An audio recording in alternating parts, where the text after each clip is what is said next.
এক নজর দেখতে চেয়েছিল প্রিয় খেলোয়াড়কে, তাতেই হলো কাল। কুমিল্লার কনকাপৈত ইউনিয়নের কাগাইশ এলাকার জসিম উদ্দিনের ছেলে নীরব মঙ্গলবার দুপুরে অন্য ভক্তদের মতো প্রিয় খেলোয়াড়কে দেখতে চৌদ্দগ্রামের হার্লেন স্টোরের পাশের ভবন মালিক টাওয়ারের ছাদে ওঠে সে।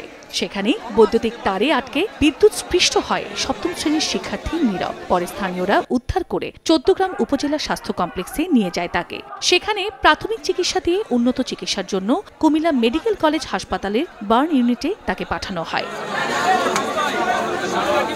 জেলার চৌদ্দগ্রাম ও মনোহরপুরে দুটি শোরুম উদ্বোধনের জন্য কুমিল্লা যান অলরাউন্ডার সাকিব আল হাসান। সময় সংবাদ, কুমিল্লা।